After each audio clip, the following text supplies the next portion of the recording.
Hi, my name is Kees and I'm a spiritual teacher and I help people complete their journey. And today I'm with Liviu. Hey man. What's up? Yeah, I'm Liviu Beschieri, and I'm some kind of a spiritual explorer and teacher as well. I was a relationship coach for a long time, for a few years, and now I'm exploring the spiritual side. Yeah, I would say you're a deep explorer, right? Already. Yeah, I mean, have been for quite a while, for 7 or 8 years or so. Yeah. And there's been some nice insights. Yeah, really cool. Hey, I think you initially wanted to said maybe we should see what we could do with purpose, and in the end we decided to do a conversation together here on YouTube. And yeah, I think we're going to have a flowy conversation and see what comes up. But maybe we can start with a sort of definition of what you and I think that purpose is. You know, what do you mean when you said I want to have a conversation about purpose? What is purpose for you? Yeah, so a while back I saw this conference, this summit, online summit, right? About purpose and people trying to find their purpose and so on, right? And it was interesting to see. I saw a few interviews. I was like, this is good, but there's a deeper angle to all this. There's a deeper perspective that could be had on this idea of purpose, because I feel like there's a lot of interest in the world in people kind of waking up to the fact that, hey, I actually want to do something that I want to do, that I like to do, that I love to do, not something that I do for money only, or for being an adult, or being responsible, or providing, and so on. So I feel like people are waking up to the idea that you can have an aligned and fulfilled kind of life, being yourself, doing your thing, doing what you love. So when I saw that summit, I felt inspired, and I wrote you and I said, well, let's do something about purpose from a deeper kind of spiritual, non-dual point of view. What we discussed in a previous conversation we had, we touched on this idea of the three paradigms, right? So from a third paradigm, kind of non-dual perspective, how would purpose be seen, understood? Because what I feel like it's important to bring up the fact that it's way more simple than we think it is, but it's also way more deep than we think it is. Yeah. So maybe we can slowly unravel that. Yeah, sure. Yeah, it's beautiful because in general, like you said, purpose is such a beautiful thing, because not only because you have these deeper layers, you could say we can talk about in how purpose expresses itself, or how from a non-dual perspective this is it's also just this great awakening, you could say, to that people can, follow their hearts, or, can in a way not force themselves to do something in a certain way, because I see humanity as recovering from survival mindset, you could say, especially through and of course this is still going on, but all the wars that we've been through, or all the tribalism which we're coming from, historically, coming more and more towards a sort of sense of union with, of course, the countries, and then now the European Union and UN and things like that. Even though it has its down points as well, I think there's a lot of upside in the coming together of humanity, you could say, and especially from a perspective of not having to survive, so that there's maybe an idea of maybe I can thrive, and maybe I can and be happy and do me without, forcing myself in this sort of mindset where I need to focus on certain things, which, ensure that I just can eat, things like that. It's just a higher Maslow pyramid, I think, as well. Yeah, I agree. I guess what I would say to what you mentioned now is that it's like, as humans, we're on a journey to figure out who we are, who we really are, and how life works, right? Yeah. So the more aware we become of how life really works, the more we can engage with life overall, with each other, with life overall, with our life and so on, in a more harmonious way, in a more like optimal, accurate way. That's actually kind of the design already. I mean, I find I've come to see that life has been designed to be very harmonious, but we don't experience it that way yet. We're not fully, to some degree we do, compared to a few hundred years ago, a few thousand years ago. We experience it way more harmoniously. But we don't experience it fully harmoniously yet. There's a certain level of kind of collective understanding of how life works that still keeps us in a state of fear, insecurity, like you said, survival, or even the next stage, which is kind of success and striving and kind of empowerment, which is better than survival, but still it's a psychological pressure, suffering, burnout, anxiety. Like that's not fun. That's not optimal. And that's not purpose either. No. It may seem like, but it's not purpose. But I think it's good to distinguish between. That's also why I asked you what your definition was. To distinguish between the purpose, which you could say most people are coming from. You could say from the second paradigm, from this self-empowerment type of way. Lots of talk is about purpose, and in the third paradigm, or you could say the more spiritual or remembering who you are type of paradigm, I think that is what we're trying to get to, right? So that's a different type of purpose than the purpose that most people talk about when they say find your purpose. Yeah.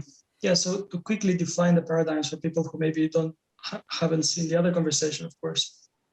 So the three paradigms that I've come to kind of classify the journey of evolution, if you will, of consciousness, of the soul, of the person, would be the first paradigm is I don't trust life. Life is hard. I need to sacrifice to survive. So it's a survival paradigm. Second paradigm is I actually trust myself. Life is complicated, but I can be smart, learn strategies, and strive to succeed. That's a second paradigm, and that's very much like personal development and the psychology and everything that has to do with learning how to live better, and very prescriptive, and like do this, build habits, and so on, be disciplined, and so on. And then the third paradigm, eventually we burn out we become dissatisfied with the second paradigm, and then we start inquiring into the spiritual topic, which is a whole jungle in itself as well. Very confusing, very kind of contradicting teachings and so on. People speaking on different levels, and I'm saying that because I've been in that jungle for a long time, trying to find my path and my point of clarity. And that's like the spiritual paradigm, where, as I define it, the third paradigm it's where we realize we're not separate from life, and I call it the surrender paradigm. So we can surrender to life. We realize that there's no actual duality, there's no separation, and there's no doer. So we're not actually making our life happen. It's happening as us, through us. So in that sense, the third paradigm is about surrender. You could say trust, which really comes from the awareness of truth, but also it's surrender to our joy, which will kind of come in handy when we talk about purpose and so on. So just to be clear, these are the kind of references we may be making. Yeah, and they very much overlap with what I've talked about, like unconscious doing, conscious doing, and conscious being. Because let's say and why I said in a lot of videos, like I help people from doing to being, is in this conscious doing phase, to more conscious being, or to surrender, you could say. And a lot of people come from, when they encounter something like purpose, and me myself as well, was more related to consciously doing. So I wanted to do something which was related to me, and that's still forceful, but you don't really realize that maybe at that time. And then at some point you can sort of surrender, but you still feel that there's a need, that there's, I think, a more natural need, if I would define it. There's a sort of more natural reason for being here, as in, when you surrender, it's not like you dissolve, right? It's not like the body is still here, the experience is still here. So in a way, we could say the experience or the body is part of everything, and it's part of it has a reason for being here. So exploring, you could say, that is what I would then say the purpose, because the purpose is always, you could have two types of purpose conversations, and I think we'll have both. Like, what is the purpose of life, or what is the purpose of your life? Even if there's not an individual, maybe there's still a sense of an individual experience. And it's just nice also for the mind, but also just for our own understanding, to realize, oh, hey, wait, what am I here for? Even if there's no, no separation, there's still a separate experience, you could say. And that is beautiful to understand. Yeah, also why you are here, or what's the reason for getting up every day, in a way. Or the experience, you could say, of seeing it getting up. Yeah.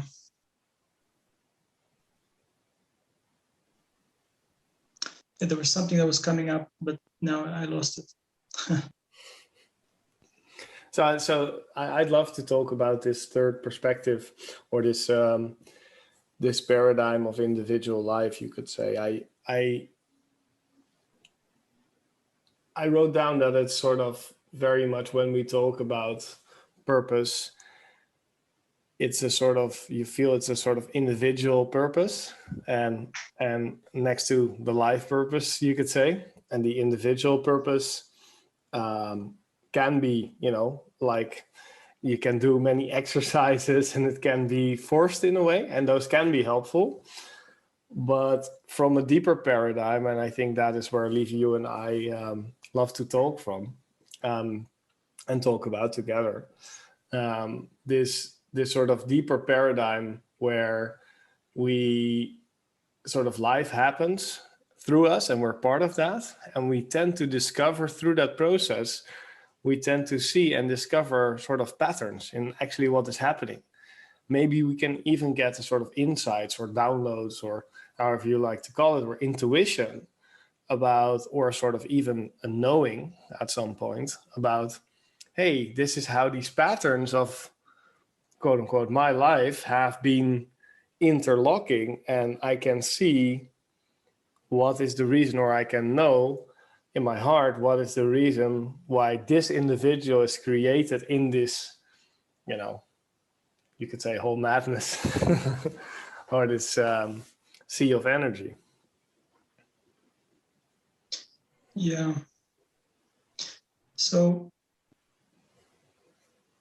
I was recently looking at a book from Osho. I mean, I've been studying Osho quite intensively a few years ago. I was really passionate about his stuff. I think he has a very clear point of view on life, with his own limitations that I could kind of observe. But in one of his books that I was like recently looking at, I found a mention of him. Actually, he quotes Nietzsche, and he describes, which I didn't know about. So he describes Nietzsche's point of view on life, and these three stages that actually are almost exactly as what we're describing, which is really interesting and surprising, actually.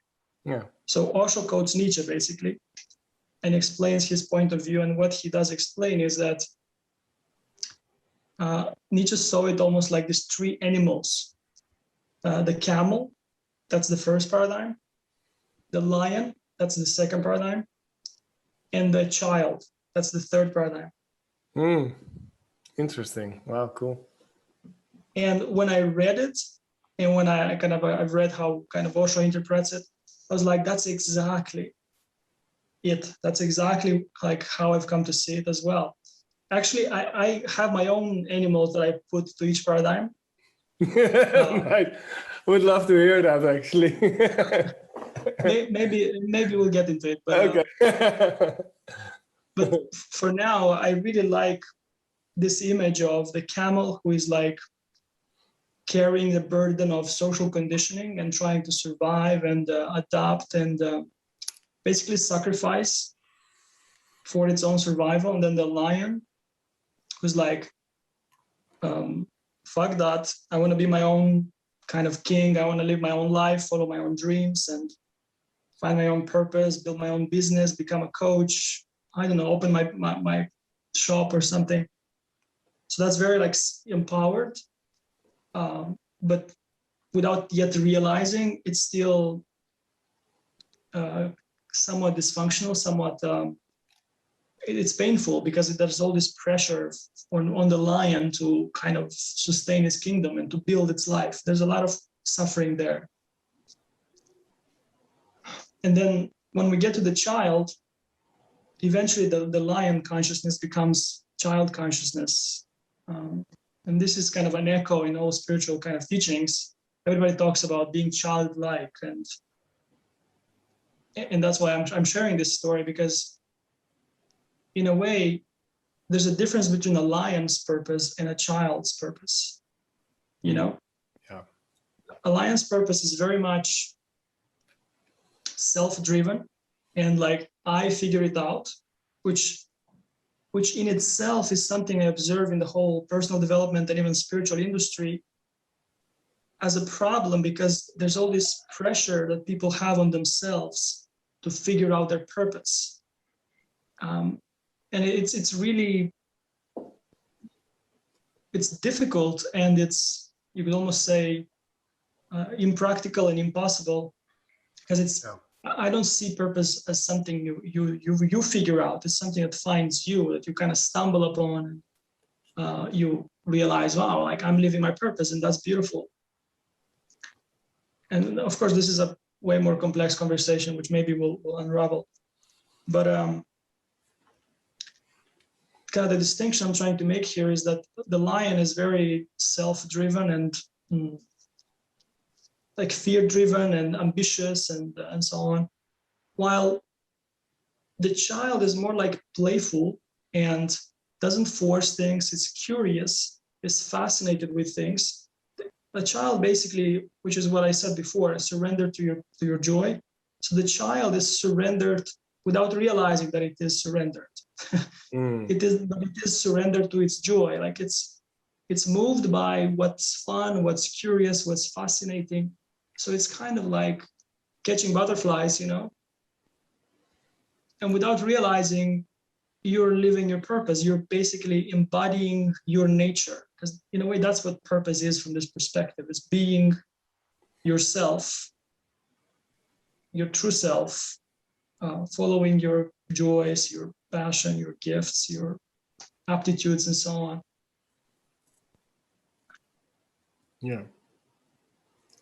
Yeah, it's very, I think, very related to, I made like, I think a week ago when we had conversation, I made a note about what I think about this, just to reference for myself in a conversation. And I think a big part of what I like, the last part I wrote down is very related to what you just say. So I wrote down what we call life purpose is a way in which the apparent person, we could say the soul with a body, wants to express itself, guided by feeling good.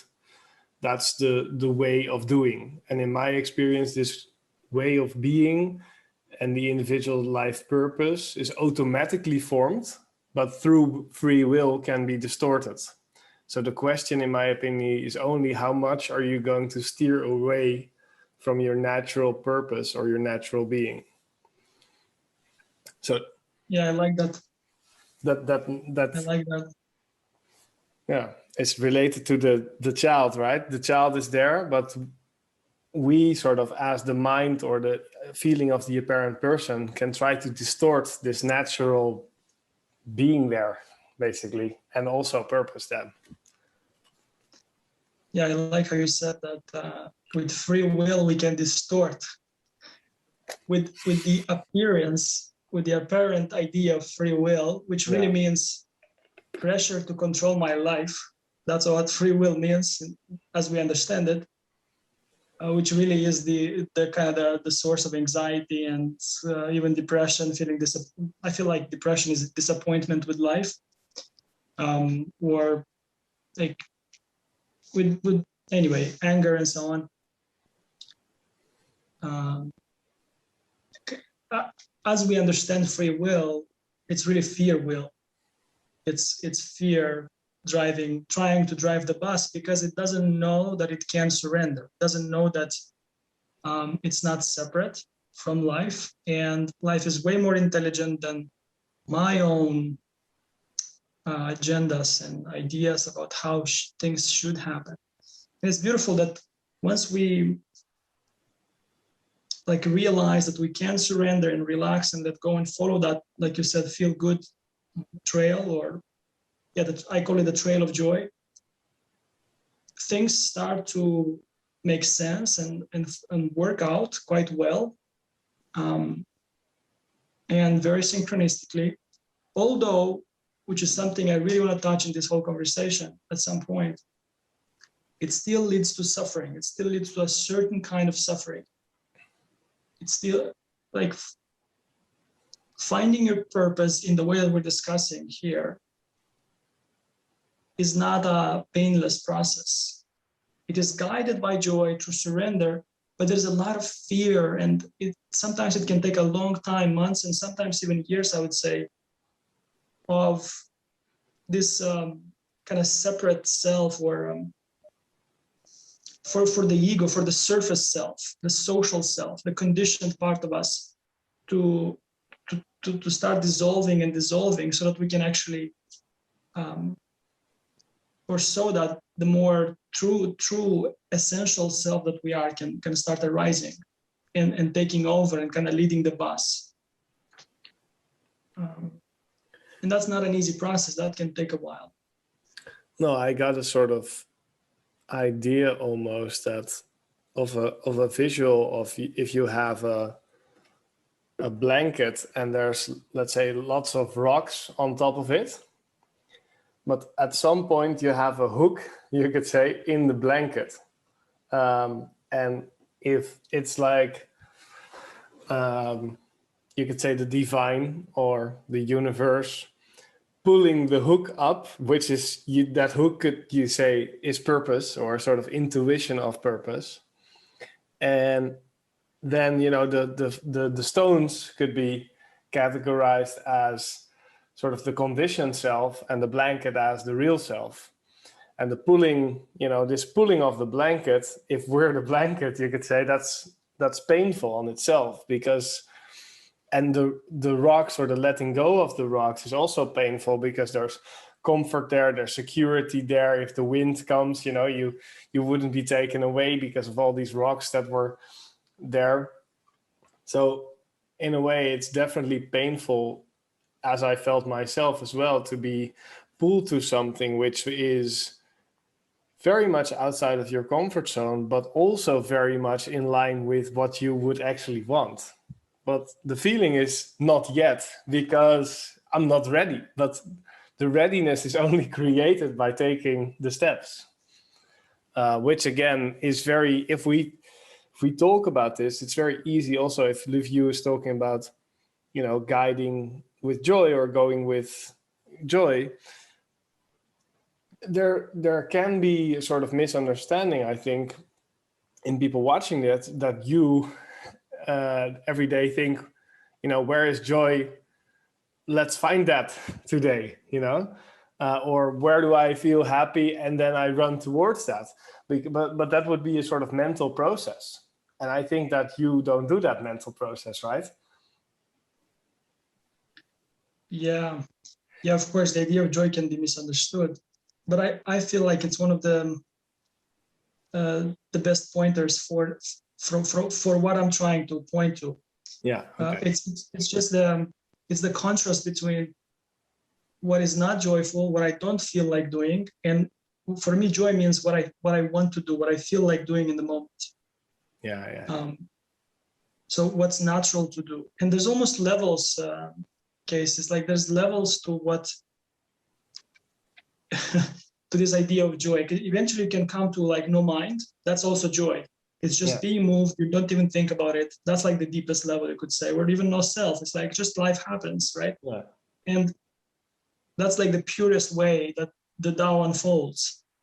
Mm-hmm. And it's almost like our culture and our society, especially the personal development culture, has come to a level of recognition that it's good to follow your passion, mm-hmm. right? Yeah. So people are moving from the first paradigm of like the camel, or I call it the pig, but anyway. Lovely. Okay.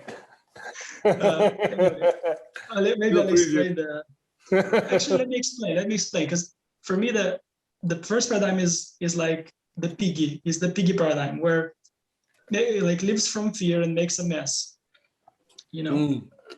And then the second paradigm, the animal, for me has to do with like the smart cat. It's like the smart cat who learns the strategies, figures things out. And then the third paradigm has to do with I call it the smooth snail. So it's a snail that apparently moves very slowly, but in the right direction, And of course, it's just a metaphor. Sometimes there are leaps in our journey and so on. Yeah. But I like the visual of, especially the third paradigm, of like no hurry and just presence, and also the snail has its home on its back, so it's always home. That's lovely. Yeah.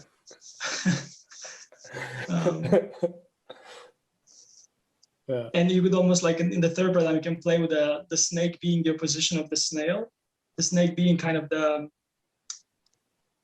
like in the spiritual circles, there's this idea of like the force of good, the force of bad, and so on. Like, would be the voice of fear in the spiritual sense. Anyway, what I was saying, in our culture, it's kind of like with personal development and psychology and so on, there's been a recognition that it's good to follow your passion. And people are kind of moving from the first paradigm, reading all these books, which I did as well. I was in university, then dropped out to follow my passion, right? To start my blog, my relationship blog 10 years ago. And although it's getting closer to joy, it's getting closer to your purpose, or to living a purposeful, aligned life, because I'm actually doing something that is more aligned with me. I'm following my passion. My passion at the time was like relationships, figuring them out. The way in which I was building or learning to build my purpose career or something, my blog business or coaching business eventually, is still not very joyful. It's still very like forced and you're still learning all these strategies, right? And not doing it in a joyful way. Yeah. So it's like our culture has recognized one level on that path to joy, or to smooth living, if you will, or synchronistic living. And it's like, okay, it's good to follow your passion, but then eventually you get even I noticed this in our culture as well, in like the whole personal development thing, that eventually people get even deeper, and they start like, okay, build your business by doing but in a way that you want to do it, right? There's almost like a reaction to like stop following the strategies of the experts and the gurus, and follow your heart, right? Do it in your way, which is better, much better. But then you can go even deeper, because it's not even about building your business. It's really just eventually about just following your joy as a being, as a human, as an apparent person. Yeah. And then that becomes your way of living. And what happens is a certain purpose starts to arise, because when you follow your joy, what feels good, what feels natural in your day-to-day life, independent of even thinking about the business,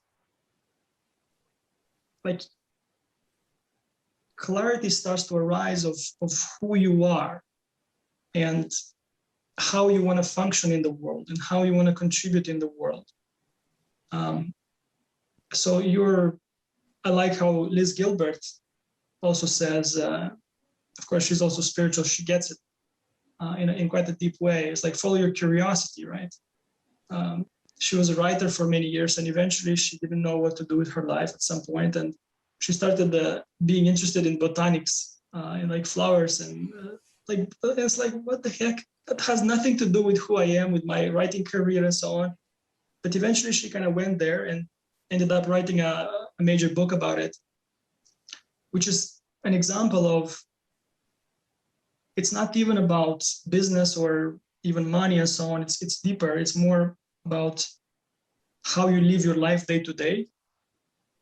And of course, that requires a certain level of courage and clarity and understanding to allow you to feel secure enough, safe enough to do even that. That's a huge kind of transformation that needs to happen, so that we can have the courage to day to live guided by what feels good. So that's why I call it joy. But then you can go even deeper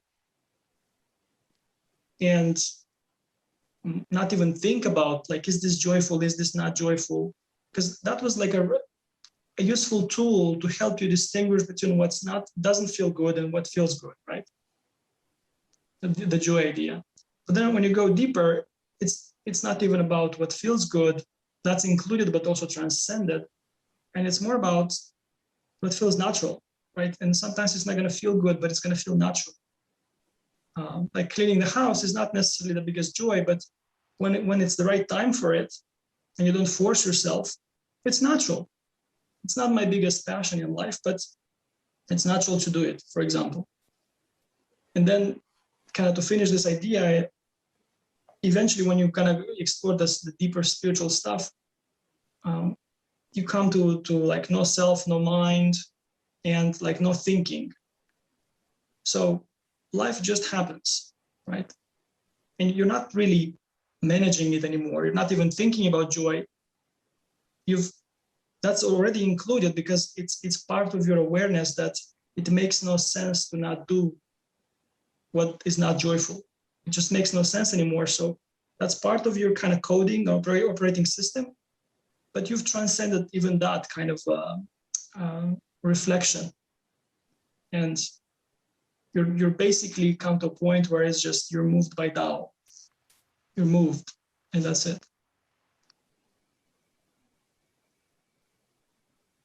Yeah, that's a very beautiful explanation, by the way. That's really nice. I think sometimes well, this is what I heard like from people that have a sort of direct experience, like myself. It's sometimes hard. It's like sometimes complicated to formulate a sort of between area, you could say, which you just which you just formulated, I think, perfectly. So thank you for that. And yeah, this like you said, this sort of area where you end up, where sort of life is moved. Also, that it's hard because language, especially with spiritual stuff, the language becomes even more complicated, because yes, you are moved, but in a way that feels like something external is moving you. But it's a sort of more that you're, I think, not distorting yourself with free will. In a way, if you use that metaphor.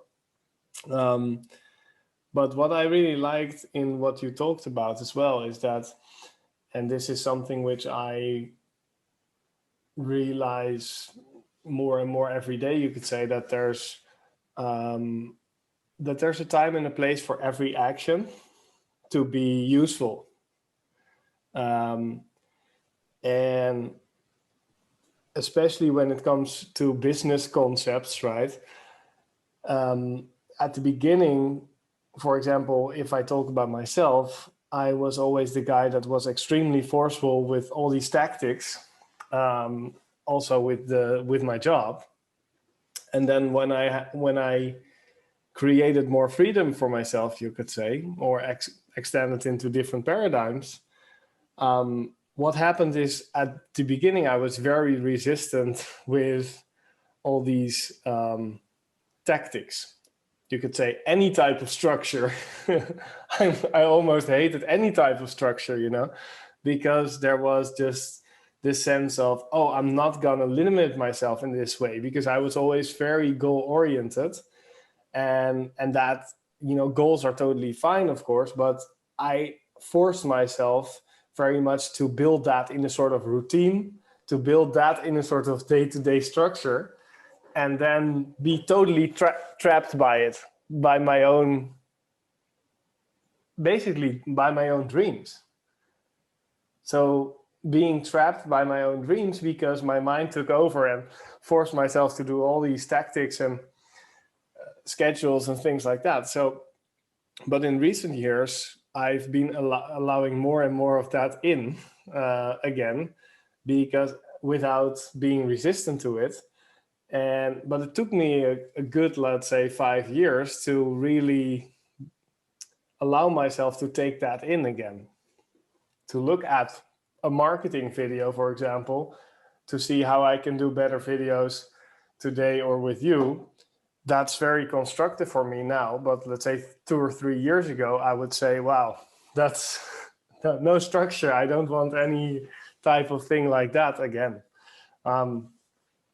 So this idea of, time and place, and I think the meta idea, like no action is a problem, nothing is a problem, there's not something which is, you could say, wrong to do for any person at any time, within the law. But there's definitely a sort of time and place where that feels, natural or joyful. And let's hope it feels joyful, because then you have an opportunity, if or feel at some point, oh, this is, very joyful to me. And then there's a trust which needs to be built, that somehow, the right things like cleaning your house or doing your taxes will, still arise, or at some point feel natural. And I think this is one thing which took me a while to be able to trust. But yeah, every time I saw that it happened, and every time I saw that it was natural, but this was something that my mind, you could say, was fearful about, and a fear that I could let go by trusting, which takes time, of course.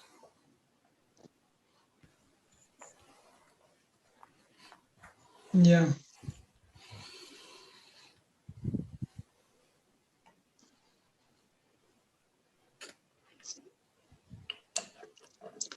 Yeah, I don't know what to say. I mean, I agree with what you're saying. I'm not sure what I can add.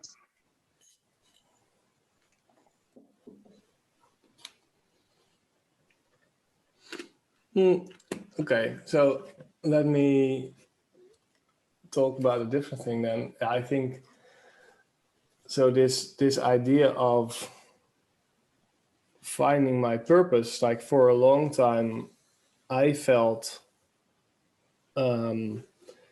I felt two very strong things. You know, first I felt that I was, you know, I should explain it in a different way. So from this meta perspective, what gives you joy, or what you think would be the most natural way for you to act or for others to act as well. This is kind of, you could say, a glimpse of a timeline in which this is possible. So somehow when I felt for a long time a very big joy or a very big insight on that it was very important for me to act along my purpose. I felt a very, you could say, a very big purpose, a very, something which was really big in my life. But I couldn't formulate it. I didn't really know, what and how. And I actually, I prayed, or I said, God, I know I'm here with a purpose, tell me the purpose, and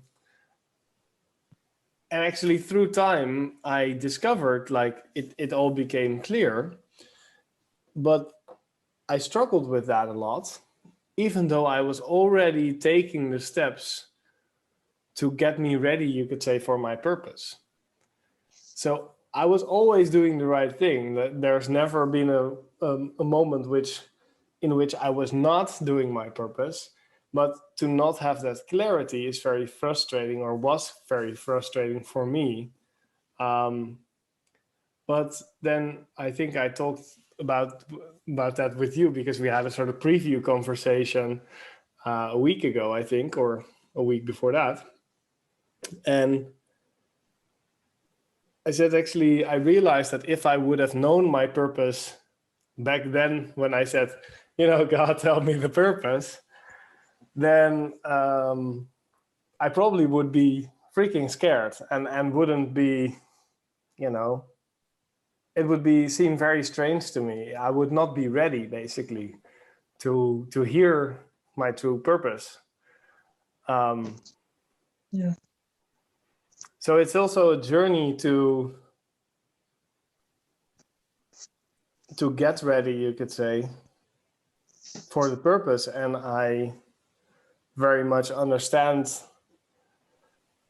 people to be frustrated with that as well, even spiritual people, because I think Eckhart Tolle has a video which I really like, and they ask him what happens after awareness, after you realize all this. And he said, well, you have two types of people. Like, the first, they just go with the flow, and the second type of people is people that understand or somehow know where they're going, but go with the flow. And so either there's a knowing or there's not. And I think you go, like, in certain topics, I'm the person which just goes with the flow. In other topics, I know where I'm going, but I'm going with the flow. And I don't know how the flow is going to come there. But there's a knowing, like, this is where I need to be, or where I'm going, in a way, even though I don't try to control or distort with free will if I'm going there or not, or how that is going, in a way. So I think that very much describes how I look at that, like it's always unfolding. But for me, it was very frustrating because I've usually, especially when it comes to work purpose, you could say, it was always very clear to me. Like when it became clear, it was very, oh, okay, yeah, makes sense. But I felt before that, I felt a sort of always a clarity that purpose was really important to me, even if I didn't know that. So there was always this knowing. And for me, this knowing was part of my frustration. And other people have this knowing as well sometimes. Like, I know I'm meant to do this, but I have a hard time, going there or extending there. I'm curious about how this process was for you and what you think about what I just said. Yeah. Well, you could almost say that I'm still lost. Like I still haven't found my purpose. Like I don't have yet a lot of clarity. So I'm more in the category of going with the flow. Like Eckhart Tolle said, right? Two kinds of people go with the flow, or go with the flow and they know where they're going as well. Yeah. So personally, I've been going with the flow for the last 2 years or so without knowing where I'm going. And that's actually part of the suffering. That's part of the kind of suffering that arises with this redirection toward your purpose. This you could say search, but it's more like movement towards your purpose. Like I said before, I was about 10 years ago, I was reading books. I was actually reading the book from Sir Ken Roberts, I think. Ken Robbins? Yeah. Ken Robinson? Ken Robinson. Or Kenny Roberts? Ken Robinson. Ken Robinson, I think. Finding Your Element. And he actually has a YouTube video as well, very like a talk, which is very on point. So that's about 10 years ago, or maybe more. And that inspired me, and many other things as well, inspired me to dig in and try to find out what my passion was at the time. And I realized it was relationships, because I couldn't stop talking about like the whole dynamic between men and women, right? Attraction and so on, and dating and so on. And eventually I started a blog. But then 2-3 years ago, I started feeling I was already coaching men for a couple of years, helping them become secure and kind of drop their neediness towards their partner. And I started feeling complete with that journey. Like I started feeling like I'm done here. Like and I was actually feeling exhausted every time I would end a call, a coaching call. It was like it was draining me, and that started bringing up this question mark in my mind. It's like, is this what I want to still do? And for quite a few years already, I was spiritually seeking at the same time, having some deeper moments of awakening and so on. So it's interesting that journey kind of started feeling complete, and this new one, the spiritual kind of teacher, maybe guide, mentor, something mystic, whatever, I don't know how to call this, kind of started coming to the forefront. And this one was kind of being let go and dying. But it's been 2 years already where I thought 2 years ago, I thought I'm going to start teaching the whole spiritual journey and helping people basically become secure in relationship with their life. Because I had a like major clarity about how to make that transformation and so on, how to go from the second to the third paradigm. And yet it didn't happen. For the last 2 years, it's been, of course, a lot of exploration still and a lot of suffering at the same time because of that, because I felt like there's no clarity, like I'm wasting my life, nothing is happening. I'm waiting for a divine inspiration, nothing is happening. And yet looking back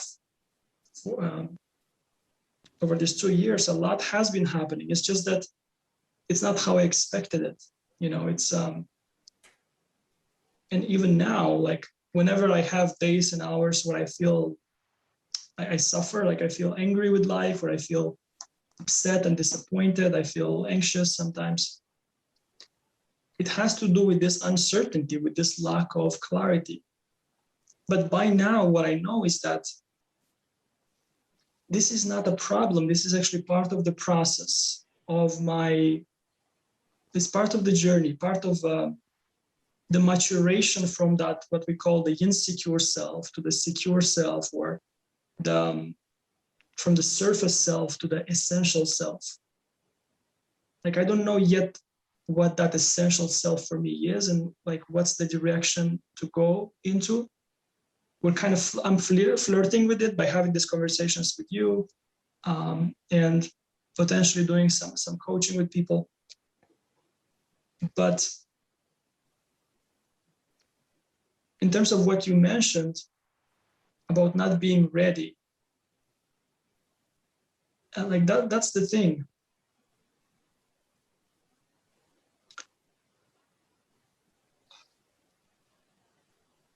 Our mind is way more eager than our level of readiness. So I would have wanted, for example, 2 years ago to know exactly where I'm going. But the answer that I would have tried to figure out, for example, by doing all kinds of purpose discovery exercises, would have been different than the answer that I'm going to have now, or maybe in a couple of months, and so on. Because your worldview is maturing, your neediness is kind of dropping away. I think that's the thing here that I want to start touching on with you in this conversation, is that for us to live our purpose it's not easy. That's why we have to drop our neediness in the process of arriving at our purpose. Because this neediness toward having a purpose is a type of kind of desperation, a type of clinging, a type of looking for security in that. And that's not the kind of self or person or it's not the kind of person who can actually live on purpose if it discovered it. You know, to live on purpose, to really live on purpose, requires us to be non-needy and to be very comfortable with uncertainty and all that stuff. And even saying this actually sounds, if you compare it to, for example, the way deeper non-dual perspective, like you wouldn't even talk about uncertainty or any of that, or even purpose. You wouldn't even talk about those things, because you'd be like, well, you just live and life happens and purpose happens. And where life happens in a way that it seems like you're on purpose. But, let's see if I can actually sum up what I'm trying to say.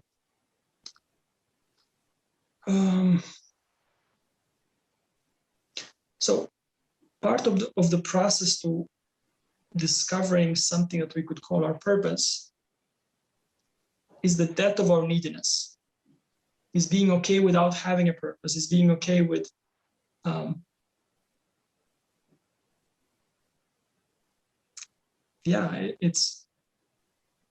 it's being okay without having money.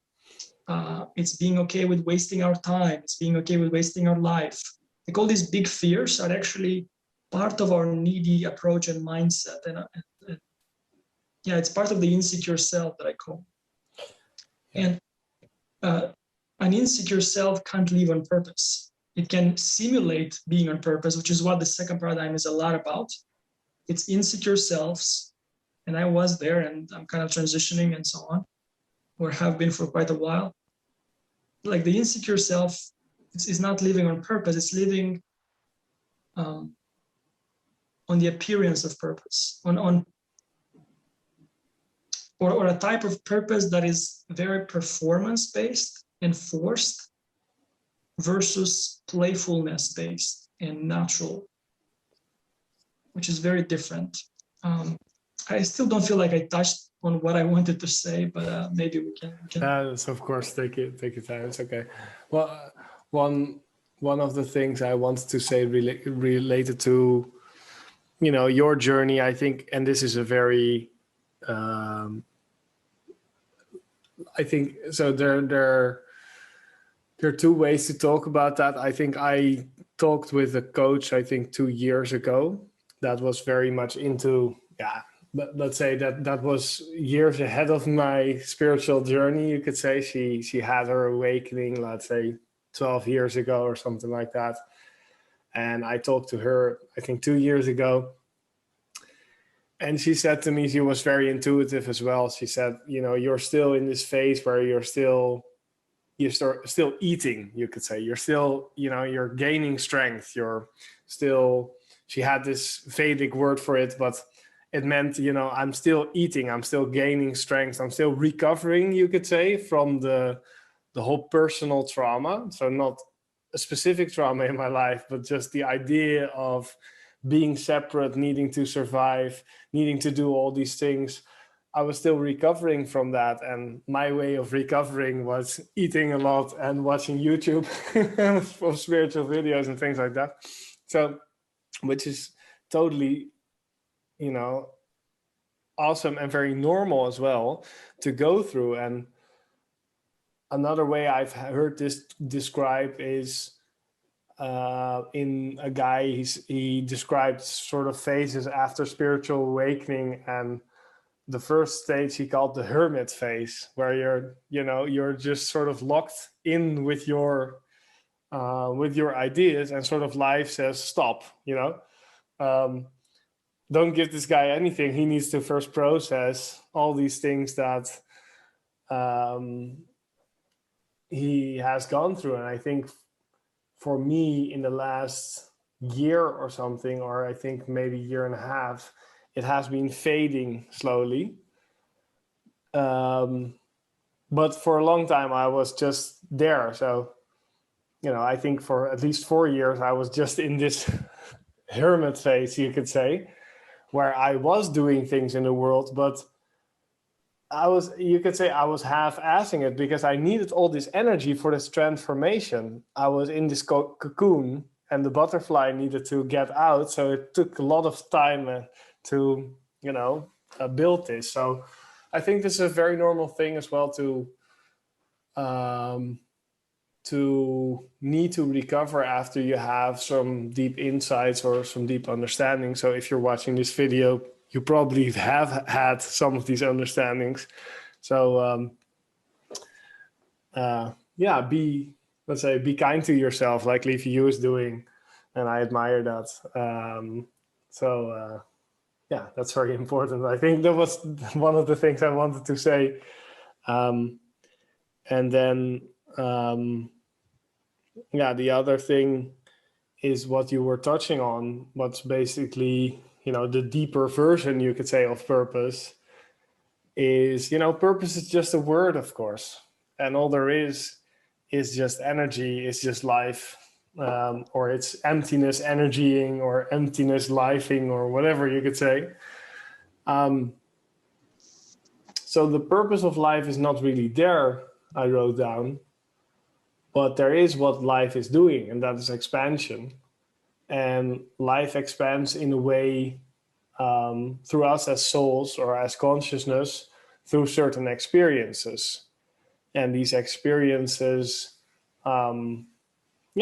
could lead us to look backwards and connect the dots, like Steve Jobs said in his commencement speech. I think it's a Stanford commencement speech I really loved.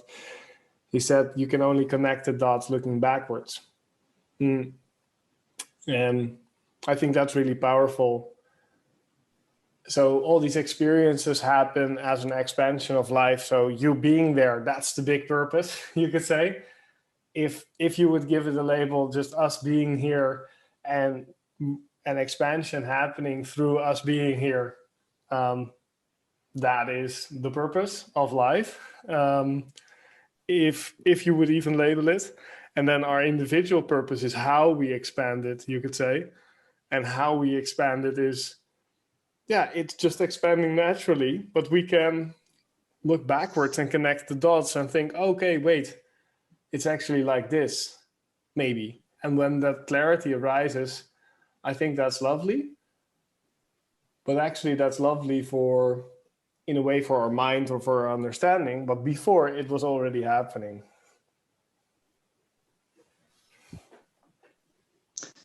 Yeah. Man, I feel overwhelmed now because like I said in a conversation with you, this is such a multi-layered topic. It's such a big topic that I don't even know what to touch on. There's so many things that I feel like are hugely important to kind of share. Yeah. But it's like I don't even know that we can do that. It's like we're scratching a little bit on a little bit of on a surface. Like, hey, this is this and this is this. Yeah. But this is such a deep topic. I just don't know. I love how you can really, when you grab a topic, you can really unravel it and explain it. I think I'm more of the enthusiastic guy that's just going scratch, scratch, scratch, scratch, scratch. Oh, lovely, scratch, scratch, scratch. You know. For me, I like to have a comprehensive understanding of an area. Yeah. That actually makes sense. Yeah. But also to eventually bring it slowly to the essence of to the essence of it. But you see, that essence has to be ground like a pyramid. It has to be ground like an iceberg. If the essence is the tip of the iceberg, it has to be grounded in the whole deeper understanding. Otherwise, I could tell you the essence. Like, look, the essence is follow your joy. That's it. Or go with the flow. Or follow your heart. This has been a like quintessential essence for thousands of years. Follow your heart. Yeah. But nobody can actually do that. People can't do that properly or fully or consistently because all this iceberg is missing. And that's what it's getting me a little bit of overwhelmed now, is because there's so much from this iceberg that we're not touching on, or maybe just scratching a little bit. And it's kind of like,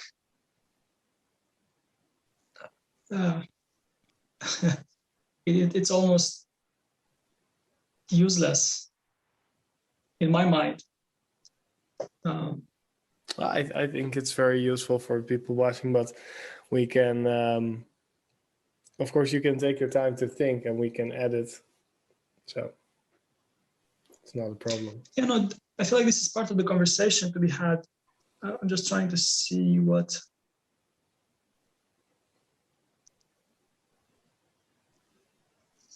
So I feel like it's really important, this idea of neediness toward a purpose.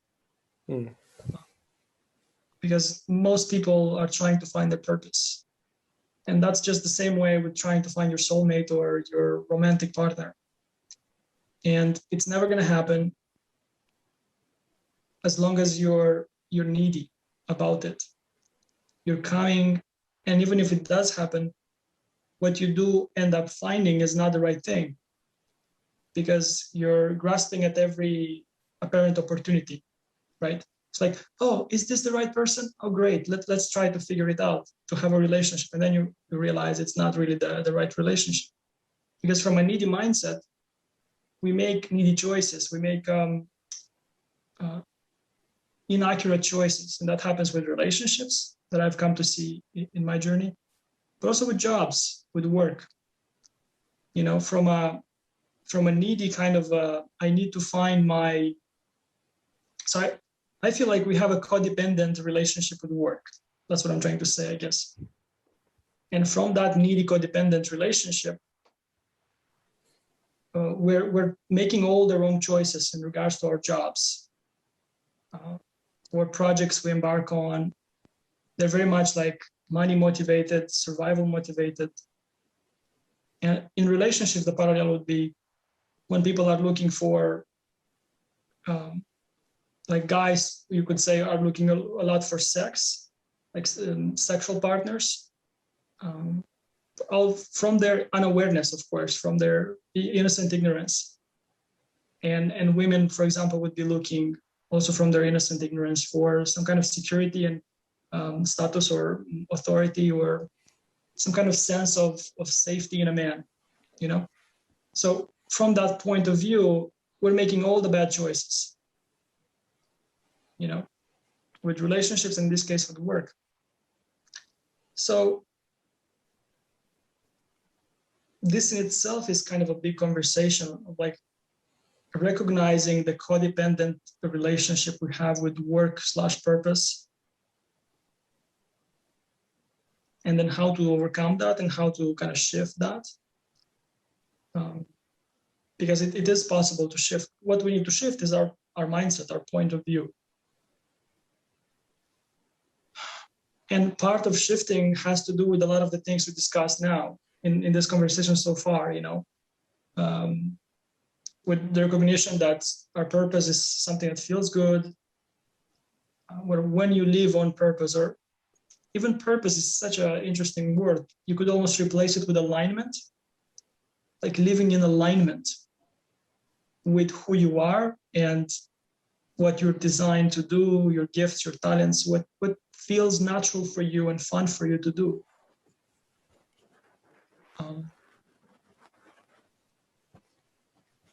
But it's not easy.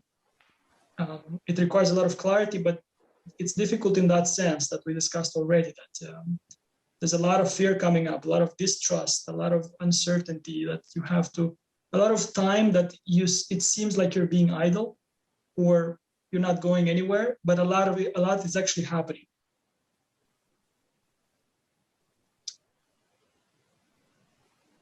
Man, it's such a big topic. I think that was amazing. You were building the foundation there of the pyramid, because, and I'd love to expand on that. When I was in that sort of God give me the purpose type of mindset, that was very much related to, like you said, this codependent relationship with work, because I think that work is in society. When I hear problems in my classes, sometimes before COVID, I was giving these spiritual classes here in Amsterdam, and I often heard people talk about their work. You know, if people are having problems, it's mostly related to their work or their love life. So a lot of or maybe their body, you know, that might be the three things where people worry the most about. But work is sort of, you know, the survival. If we have survival and replication as sort of most dominant motivations, then our survival right now is related to money and work. And money and work plays such a big role also in our status in society and everything. And there's a focus, you know, from our parents. Lots of the times you see that if you've grown up with not so much money, then there's a sort of emphasis usually to get a lot of money yourself to compensate or something like that, or that you think that will bring you happiness. And if you're lucky enough to be brought up with a little bit more money, you might not have that motivation which people have for money, which people have, which have grown up with a little bit less money. So that sort of work-related idea of work is going to solve a lot. I've seen a lot of people with, let's say, existential problems that are a lot bigger than work. And they think I need to get a new job, basically. And they think I need to, you know, now work in sustainable products, for example, because if I have a sort of more environmental work type of situation, that will give me the purpose, you could say, or that will give me a sort of satisfaction of my life being okay or fitting in, you know, sort of that my life was useful, because that's also a feeling that we feel not useful and that we need to do something, you know, the purpose, to be useful in a way. Yeah. Yeah, there's a few things coming up here. The idea of money, and just like we have a codependent relationship with work, with relationships, we have a codependent relationship with money, which is a whole topic in itself, which is part of our conversation, but it's so big. Yeah. And we'll see if we'll touch on it. And then, yeah, this idea of maturity keeps coming up, and this difference between insecure being and secure being. And when you say that when you wanted your purpose, but you didn't know what it was and you were praying to figure it out, just like most people are, and just like I was for a long time. And like that impulse still comes up of like, what's my purpose? It's so frustrating. Like that kind of mindset tells you you're not ready for your purpose. Yeah. Because you're desperate for it. You're needy for it.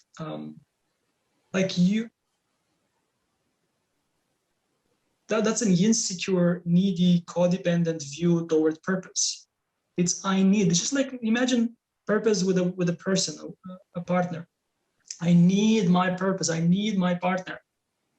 That's gonna suffocate, and it's just not a healthy relationship. A healthy relationship with a partner would be, I am who I am, you are who you are, we're free, and we are united by our joy for as long as it makes sense.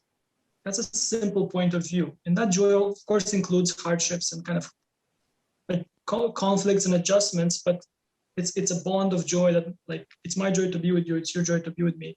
Yet we're free, we don't have to be together, for example. But with work, this kind of need for a purpose tells us we're not mature enough to actually serve our function or purpose in the most sustainable and pleasant way. Because you imagine someone, you have a vision of an angel coming from the heavens, or maybe you have a dream, for example, because this happens often. And someone tells you, like, hey, this is your purpose. If you try to live it, for example, I'm not saying specifically about you, but when one is not ready, you would be overwhelmed and you would freak out and you would try to grasp and control, and you'll make a mess, as opposed to when you're mature enough to let go even the need for purpose. And then you kind of, within that dropping and that letting go, this clarity arises of like, this is who I am and this is what I'm here to do and this is what I want to do. And sometimes that trail, kind of like Eckhart said, you just go with the flow and you just see the next step and so on. And sometimes the trail becomes a little bit more like enlightened, or the path becomes light. Yeah, I understand. Sometimes you have a flashlight and otherwise the batteries dies. Yeah, exactly. That's a good one. And yeah, I feel like the people who are building all these huge businesses which are impacting the world, many of them are, or some of them are wise, secure beings who have had that flash of lightning that have shown them like, hey, this is a direction at some point. But in their journey as well, because I've been studying a lot of biographies of people, right? And stories of people's life, all these successful people who are very, not just, I actually mean successful in the right way, not in the insecure way, who are living in alignment. And that's why they become legendary and well-known and so on. Think people in masterclass and people who have books, autobiographies and so on. Like in their case, part of their journey has been also being lost, has been also like being immature and being needy and not figuring out, not knowing what to do. And eventually time passes and they mature and they have more clarity, and one thing leads to the next. And eventually one venture leads to the next and so on. And eventually kind of, like you said, the dots begin to connect. in like looking back, but also looking forward, you start to see, okay, this is what I may be good for. This is what I'm doing here. And then we can touch on money if you want, but go ahead if you want to interject. No. As I said, that's what we're maybe good for. That was a hit to my ego already. What exactly? No, that's good. Like if we're maybe good for something, that's sort of that feels like an understatement. that for a long time my ego would say like I'm the most important, Poof. And then so of course I'm good for something if I may be good for something. So that's lovely. Yeah, no, I totally agree with you. I love the build up. So very, very interesting about the money thing as well, which is, I think also maybe a separate topic, but very interesting related to this, our obsession over. I think we just want to be happy in a way, and our natural idea is to be happy, and we want to be happy with work too, and we think that doing the work which is purposeful will make us happy, and that's just not the case. Just like it's not the case that if you are single and you think if I was just having a relationship, I would be good, and that's just not the case. You need to, for yourself, be secure, you could say, or I would say you need to make yourself happy, or you need to let happiness, sit like this and let happiness find your hands and sit on it, and then move along instead of trying to forcefully seek it. But I think the same thing goes with, with purpose and things like that, or with the soulmate, or is that if we try to force it in, then it will not be good. It will be a mess, just like you said. Yeah, so maybe we could have another conversation. I'll reflect on it. I'll have to look at this video, and this is actually fine to be part included in the video. Sure. This is my reflection now. It's okay, but we'll have to see, or at least for me, I need to see if I find this conversation we had today valuable or clear enough. Of course, there's value in it, but I'm not. Yeah, we'll reflect on it, and if it does make sense to publish it and so on, then we can have another conversation or two others where we can touch on the other topics, money and even what we didn't discuss today. These three levels of purpose, right? Of the healing, the creativity, and that's a whole thing. And I mean, that's the actual deeper spiritual perspective. Yeah, I understand. Yeah, sort of the soul's journey, you could say, huh?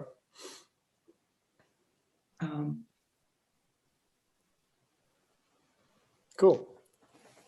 Yeah. Let's do that. Thank you so much for watching. If you're still watching, thank you so much. Thank you, Liviu, for your time. And it was fun recording, and let's reflect on it later, and we'll see. Yeah, cool. Thank you for being part of this as well. Sure. Of course. Bye-bye, everybody.